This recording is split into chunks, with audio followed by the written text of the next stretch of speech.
On est à Paris-Dauphine. André, tu viens de finir un cours d'analyse technique. Ça fait plusieurs années que tu enseignes ici à Dauphine.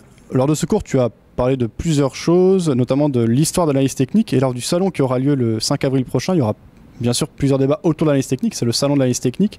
Un notamment qui opposera l'analyse technique à l'analyse fondamentale.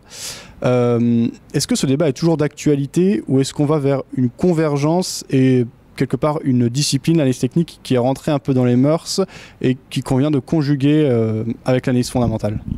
Alors effectivement, ça sera les 20 ans du salon de l'analyse technique, donc ce sera l'occasion effectivement de revenir sur des points, même si ce n'est pas des points qui peut-être n'intéressent pas toujours les gens, mais qui sont des points quand même de fond qui leur permettent d'orienter un peu leur recherche et leur manière d'agir sur les marchés. C'est de bien comprendre entre l'analyse technique et l'analyse fondamentale quels sont les avantages, quels sont les inconvénients, quelles sont les différences.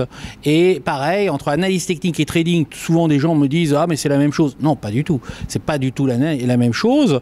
Donc on aura deux débats comme ça auxquels je participerai. Le premier débat, ce sera un débat sur où il y aura réuni Olivier Delamarche, il y aura Christian Parizeau, je dirais pour le côté analyse fondamentale, économiste, et puis de l'autre côté, alors tout le monde, il y aura Thierry Béchu, qui est un peu les deux, même s'il écrit un ouvrage de référence sur l'analyse technique, il est aussi un peu les deux, et moi qui suis plus analyse technique que analyse fondamentale, même si, alors tu as dit, effectivement, j'enseigne à Dauphine, Paris 9, Dauphine, depuis plus d'une dizaine d'années maintenant. Alors en L3 pour l'analyse technique et en M1 pour le trading forex.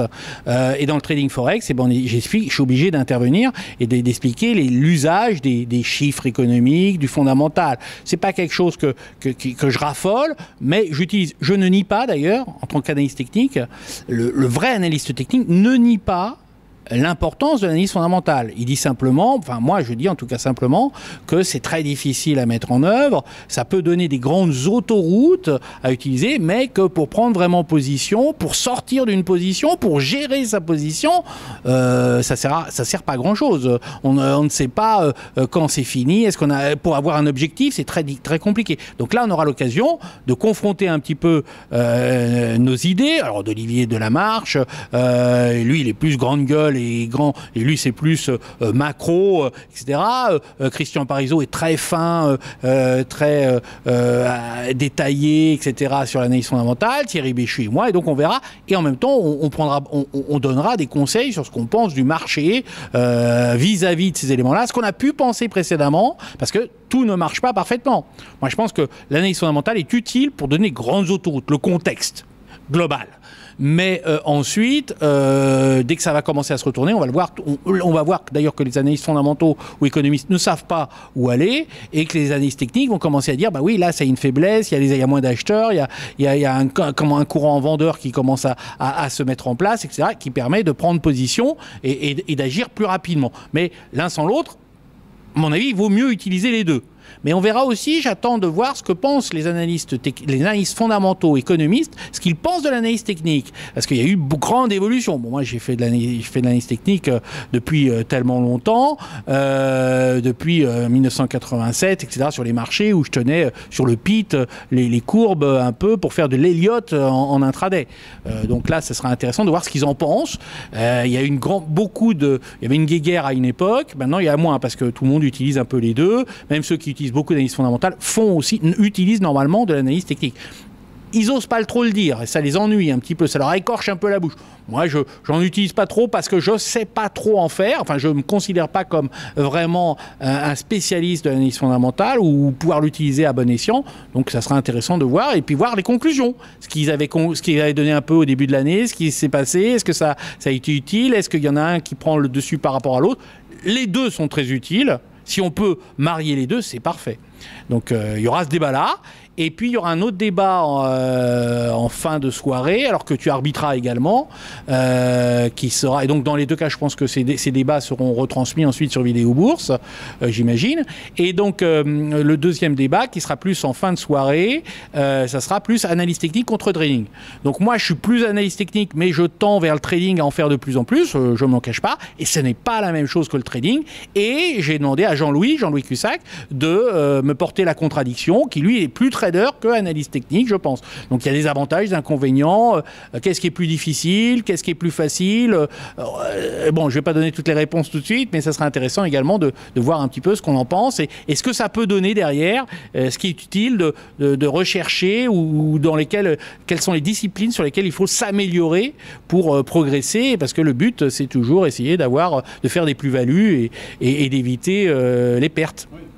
Dauphine est une université réputée en matière de finance. André, tu enseignes ici depuis des années. Aujourd'hui, l'analyse technique est quand même acceptée et utilisée dans la plupart des salles de marché.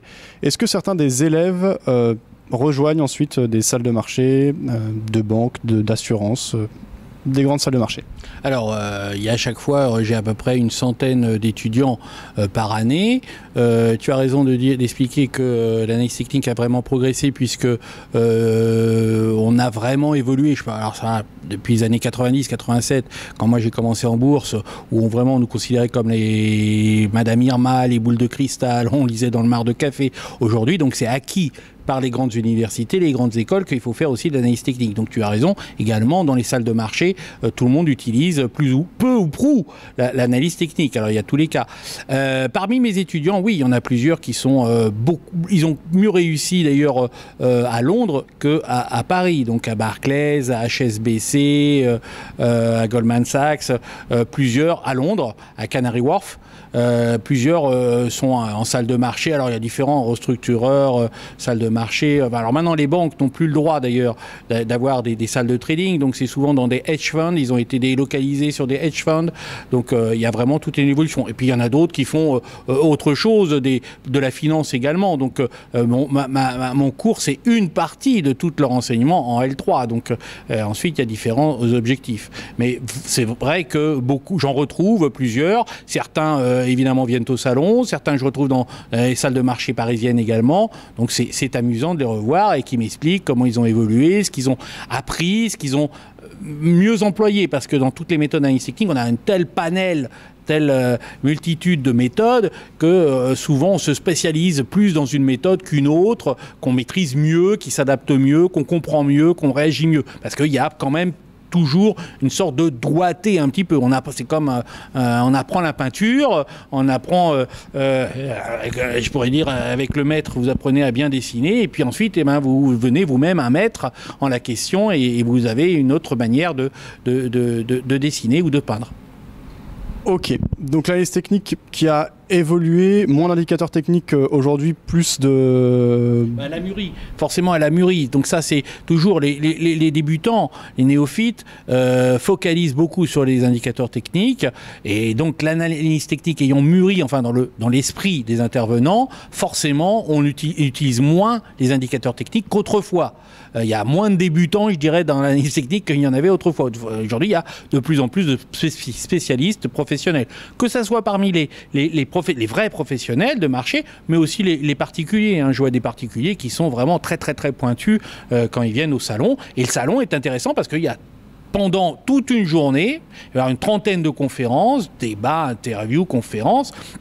On va pouvoir accès gratuitement à un grand nombre de formations. Alors, ça soit pédagogique, celui qui vient chercher pour apprendre une nouvelle méthode, mais ça peut être aussi intérêt perspective de marché et discuter avec les spécialistes pour qu'ils viennent vous expliquer leurs perspectives, leurs prévisions de marché. Donc, il y a un peu tout. Il faut pas... Certains viennent que les prévisions. Non, il faut aussi voir les méthodes et que vous pourrez réutiliser chez vous. Et tout ça, c'est gratuit. Donc, vous pouvez en en laisser, poser des questions, il y a vraiment beaucoup d'intérêt.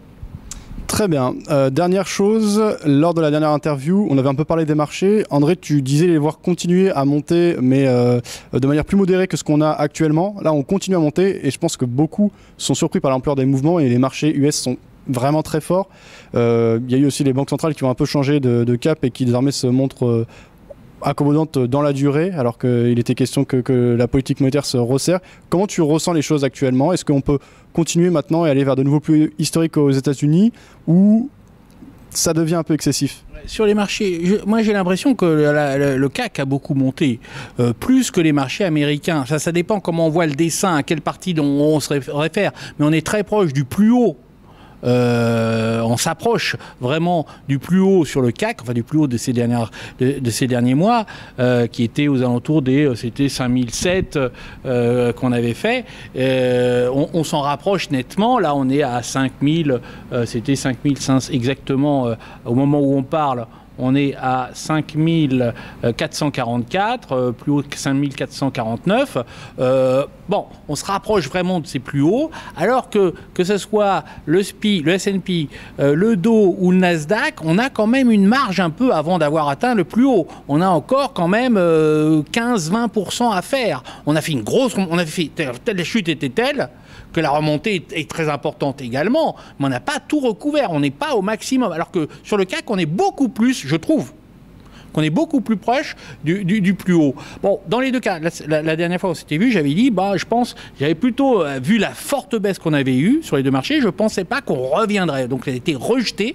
Cette forte baisse a été rejetée, donc je me suis trompé puisque j'avais annoncé que je pensais que ça pouvait monter encore un peu, mais que ça bloquerait sous 5002.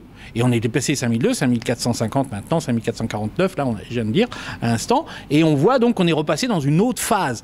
L'inquiétude, je ne suis pas le seul. J'aime pas quand je suis pas le seul, parce que quand je suis pas le seul, ça veut dire qu'on est plusieurs à penser la même chose. C'est pas ce qui va se produire. C'est contrary opinion. Or, on est plusieurs à s'inquiéter de cette hausse parce qu'elle est ininterrompue depuis le plus bas.